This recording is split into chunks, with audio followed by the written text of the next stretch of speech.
इयम् आकाशवाणी सम्प्रति वार्ताः श्रूयन्ताम्। प्रवाचकः ललितमोहनः तिवारी।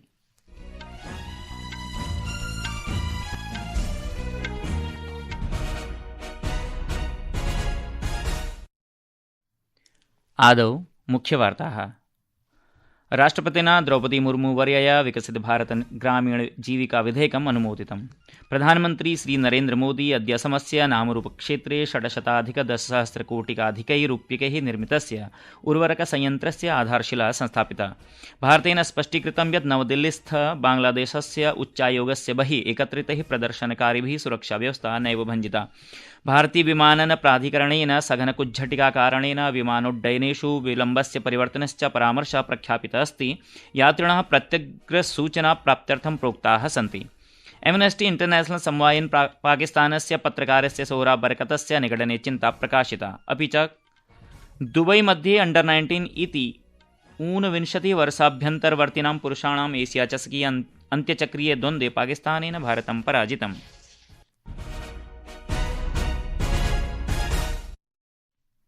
अथ वार्ताः विस्तरेण। राष्ट्रपतिना द्रौपदी मुर्मुवर्यया विकसित भारत ग्रामीण जीविका विधेयकम् अनुमोदितम्। अधुना ग्रामीण परिवारेभ्यः 75,100 दिनानां जीविकायाः समर्जनं निश्चप्रचं भविष्यति। एतद्धि मनरेगा योजनायाः स्थानं भजिष्यति। प्रधानमन्त्री श्री नरेन्द्र मोदी अद्य असमस्य नामरूपक्षेत्रे 610,000 रूप्यकैः निर्मितस्य उर्वरकसंयन्त्रस्य आधारशिला संस्थापिता। अनेन संयन्त्रेण उर्वरकस्य आयाते निर्भरता न्यूनी भविष्यति। जीविकायाः पारे 1,000 नूतनाः अवसराश्च सृजिताः भविष्यन्ति। अस्याः परियोजनायाः उद्देश्यः उर्वरक उत्पादनस्य सुदृढीकरणं, वर्धनम् अपि च कृषिक्षेत्रे वृद्धेः समर्थनम् आसीत्। एतत् संयन्त्रं प्रतिवर्षं 1,012,00,000 मीट्रिक टनमितं रासायनिकम् उर्वरकम् उत्पादयिष्यति।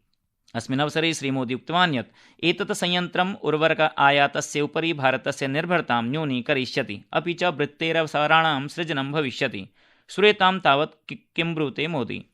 इस फर्टिलाइजर प्रोजेक्ट पर करीब 11,000 करोड़ रुपए खर्च किए जाएंगे। यहाँ हर साल 12 लाख मैट्रिक टन से ज्यादा खाद बनेगी। जब उत्पादन यही होगा तो सप्लाई तेज होगी, लॉजिस्टिक का खर्चा घटेगा, नाम रूप की ये यूनिट रोजगार, स्वरोजगार के हजारों नए अवसर भी बनाएगी।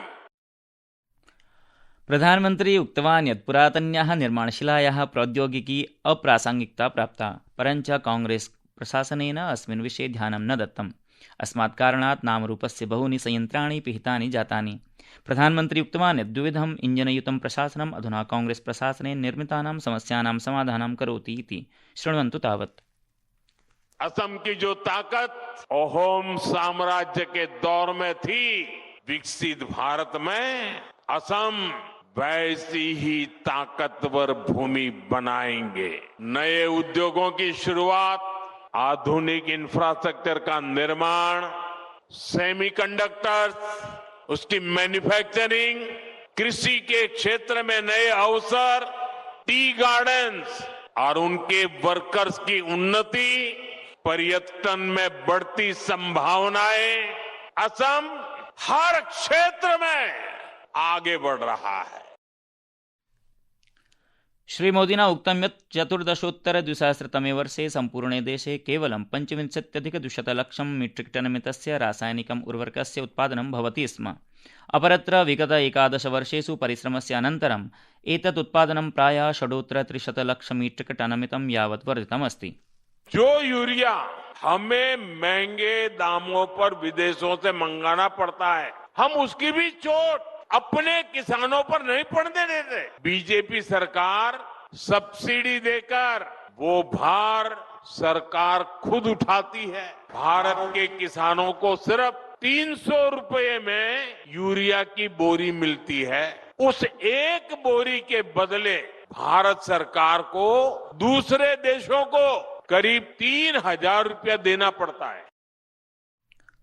भारतेन स्पष्टीकृतं यत् नवदिल्लीस्थ बांग्लादेशस्य उच्चायोगस्य बहिः एकत्रितैः प्रदर्शनकारिभिः सुरक्षाव्यवस्था भञ्जनस्य सामर्थ्यं नैव कृतम्। मन्त्रालयेन एतदपि उक्तं यत् प्रदर्शनकारिभिः बांग्लादेशे अल्पसंख्यकानां सुरक्षाया याचना कृता।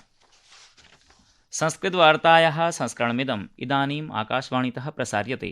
सममेव अयं कार्यक्रमः आकाशवाण्याः अन्तर्जालपटले www.newsonair.gov.in इत्यत्र अथ न्यूज़ ऑन एआईआर चलदूरभाषीयतन्त्रांशे अपि उपलब्धो भविष्यति। भारतीय विमानपत्तन प्राधिकरणेन भारतीय विमानन प्राधिकरणे सघनकुज्झटिकाकारणेन विमानोड्डयनेषु विलम्बस्य परिवर्तनस्य परामर्शः प्रख्यापितः अस्ति।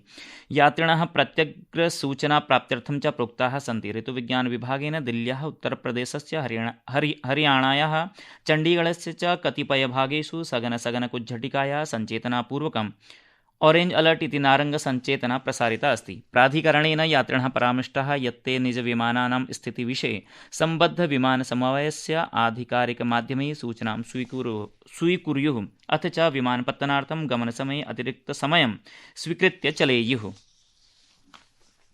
एमनेस्टी इंटरनेशनल समूहायेन पाकिस्तानस्य पत्रकारस्य सोहराब बरकतस्य निगडने चिन्ता प्रकाशिता। यः खलु ऑनलाइन इति अन्तर्जालीय आलोचनायाः आरोपे साइबर सुरक्षा विधिनियमस्य अन्तर्गतं निगडीकृतः अस्ति।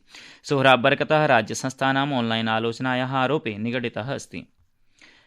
केन्द्रीय कृषि ग्रामीण विकास मंत्री शिवराज सिंह चौहान संसदि प्रावोचत् यत् नवीनं विकसित भारत जी रामजी इत्याख्यं विधेयकं मनरेगा इति योजनायाः विशिष्टः विकासचरणः अस्ति। अस्य उद्देश्यं विकासस्य निर्धनानां च पक्षे कार्याचरणम् अस्ति। एतस्य विधेयकस्य अन्तर्गतं ग्रामीणपरिवारेभ्यः प्रतिवर्षं 25,100 दिनानां वार्षिकजीविकायाः प्राप्ते निश्चप्रचं भविष्यति, यद्धि मनरेगा इति योजनायाः 100 दिनानां तुलनायां वर्धितं वर्तते।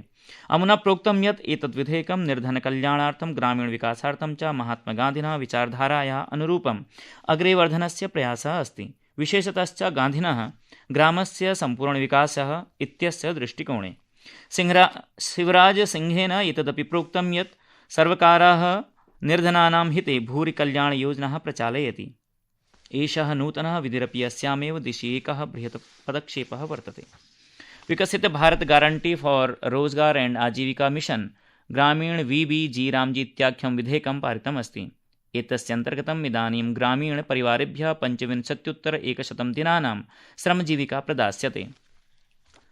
रेलविभागेन घोषितम् अस्ति यत् दिसम्बर 26 आरभ्य यात्रिणां भाटकं युक्तिसङ्गतं विधास्यन्ते। साधारणश्रेण्यां 15,200 किलोमीटर पर्यन्तायाः यात्रायाः कृते भाटकं नैव वर्धिष्यते। तदनन्तरं दूरतायाः अनुरूपं प्रतिकिलोमीटरमितं भाटकं वर्धिष्यते। साधारणश्रेण्यां प्रतिकिलोमीटरमितम् एकपणकं तत्रैव मेल एक्सप्रेस रेलयानानां नॉन AC इति वातानुकूलनरहितायां श्रेण्यां प्रतिकिलोमीटरमितं पणकद्वयं वर्धिष्यते।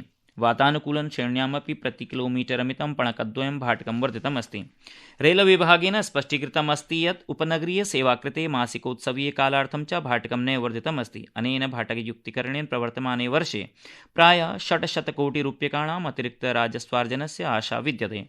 रेलविभागेन एतदपि प्रतिपादितं यत् विगते एकस्मिन् दशके रेलमार्गपट्टिकासञ्जाले परिचालने च बृहती विस्तृतिः जाता अस्ति, अथ च सुरक्षाव्यवस्थापूर्वकं रेलसञ्चालनं सुदृढं कर्तुं मानवसंसाधनानि अपि वर्धितानि सन्ति।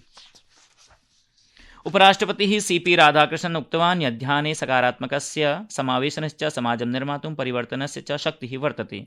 अद्य हैदराबादनगरस्य काना शान्तिवनम् इत्याख्ये स्थले द्वितीयविश्वध्यानदिवसमाधृत्य सः अब्रवीत् यत् हार्टफुलनेस् मूवमेण्ट् इति संस्था शान्ति, सौहार्द, आध्यात्मिककल्याणाय च महत्त्वपूर्णं कार्यं कुर्वदस्ति। सः अवदत् यत् मुक्तं चेतनं च मनः लोकसेवायां समाजे च सकारात्मकं परिवर्तनं कर्तुं शक्नोति। डॉक्टर राधाकृष्णन् उक्तवान् यत् ध्यानं भारतस्य प्राचीनस्य आध्यात्मिकपरम्परायाः भागः अस्ति, यत् मनसः चेतनायाः च विज्ञानं वर्तते। केन्द्रीय गृहमन्त्रालयेन सीमासुरक्षाबले भटानां नियुक्तिकृते पूर्वाग्निवीराणाम् आरक्षणं 10% संवर्ध्य 50% कृतमस्ति। अधिसूचनायाः अनुसारेण प्रथमगुल्मस्य पूर्वाग्निवीराणाम् अधिकतम आयुसीमासु अपि 5 वर्षाणां शैथिल्यं प्रदास्यते। तत्रैव अन्यपूर्वाग्निवीरेभ्यः वर्षत्रयस्य शैथिल्यं प्रदास्यते। अनेन सममेव पूर्वाग्निवीरेभ्यः शारीरिकमानकपरीक्षणे, शारीरिकदक्षतापरीक्षणे अपि शैथिल्यं प्रदास्यते। दुबई मध्ये अंडर-19 इति 29 वर्षाभ्यन्तरवर्तिनां पुरुषाणाम् एशिया चषकीय अन्त्यचक्रीये द्वन्द्वे पाकिस्तानेन भारतं पराजितम्। ध्येयमस्ति यत् पाकिस्तानेन प्रथम 48,300 धावनाङ्कानां लक्ष्यम् अनुसरत् भारतीयदलं 56,100 धावनाङ्केषु एव बहिर्भूतम् इति वार्ताः।